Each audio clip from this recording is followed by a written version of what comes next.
New SEGA games coming to NSO, 3 major updates for 3 huge games. There's new games coming, and also that Nintendo Direct. There's just so much to talk about, so let's crack on. Welcome back to Switch News, the weekly Switch News video that I do. Sometimes it's more than weekly, depending on how much news there is. But anyway, let's jump in. 3 new SEGA Genesis or MegaDrive games come to Nintendo Switch Online expansion pack. We've got Alicia Dragoon, don't know if I'm saying that correctly, but I don't know this game, but it's a platformer that kind of gives me Castlevania vibes, I guess. Looks pretty cool, actually, to be honest. I kind of like, I dig it, but then I dig Castlevania, so there you go.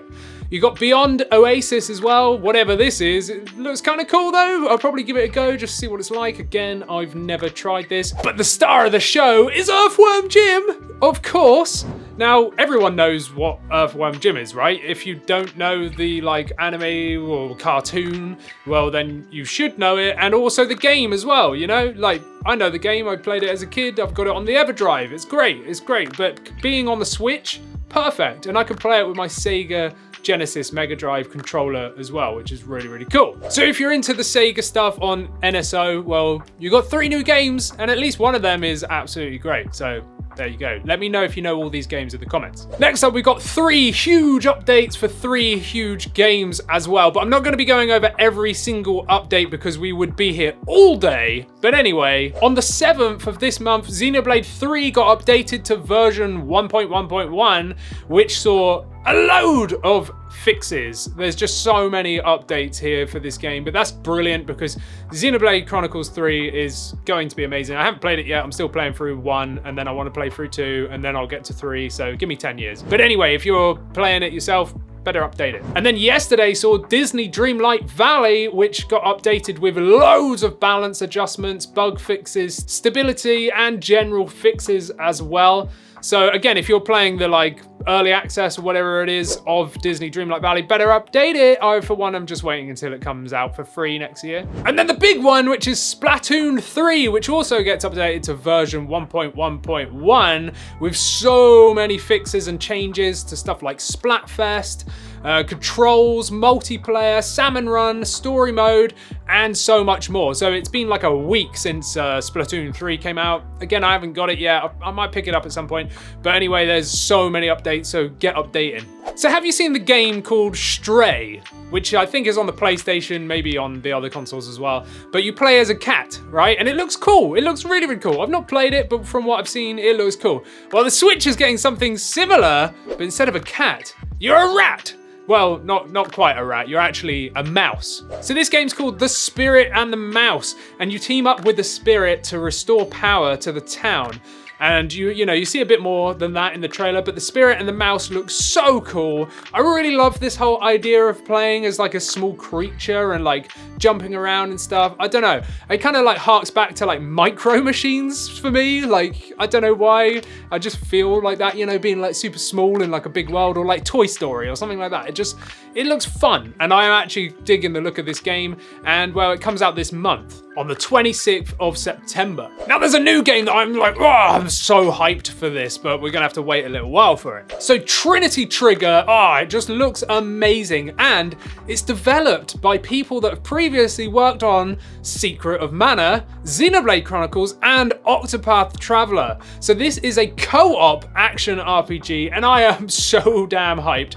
You can play with up to 2 other players, so that's 3 people in total, so including yourself, right? In local co-op.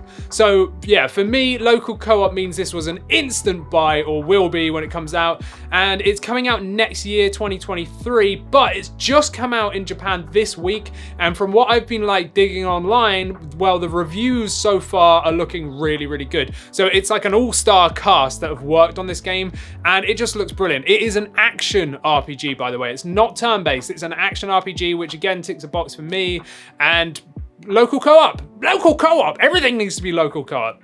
Just do it. And then finally, of course, we saw that massive Nintendo Direct launch this week.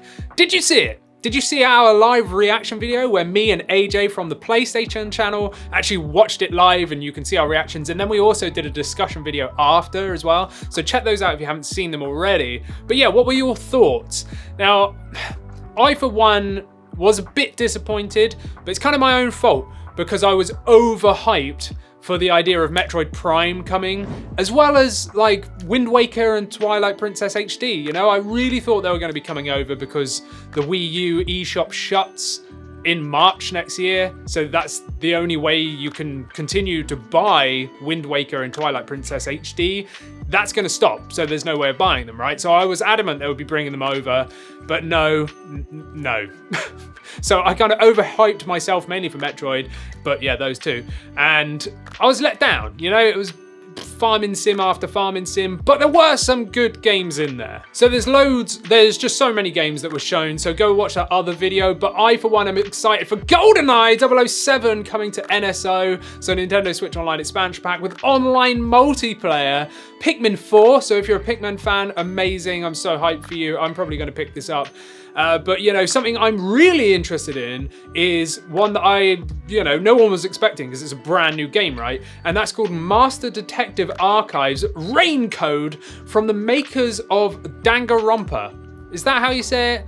The series of games called Danganronpa. I've seen those games, never played them, so I've no idea what they're like, but it's made from the same people. Now, I, for one, am super hyped for this game. It looked right up my street. It's like some weird detective anime looking thing with ghosts and stuff. It just looks so good, and I'm likely gonna cover this in a dedicated video when more info is available. But I would love to hear what your thoughts are on that Nintendo Direct. Were you really hyped for it and let down, or were you really hyped for it and, you know, were excited with Pikmin 4 and loads of other stuff? There's so many games coming, there really, really is, that was shown there, and it was a good Direct. But I was just kind of let down because I wanted more from it, you know? I find it was more third-party stuff, a lot of farming sims and stuff, and there just wasn't really that much I was interested in. But there were a few things, as I've just said, there were a few things, so I am kind of glad about that, I suppose. But anyway, let me know what your thoughts are down there. Now, during that Direct, they hinted at a Bayonetta trailer dropping. And well, they gave us like 8 minutes of gameplay and loads of other stuff, and I've dissected it into a video just here. So go and watch my Bayonetta video, which is all new information, and there's some crazy stuff going on. There really, really is. I am so hyped for Bayonetta. Go watch that there, and go watch this video as well, which is me and AJ from the PlayStation channel, kind of like talking about what happened during that Direct. And there is a video on the channel, like I said, of our live reaction as well, if you want to watch like an hour of us chatting. But anyway, subscribe first, and there you go.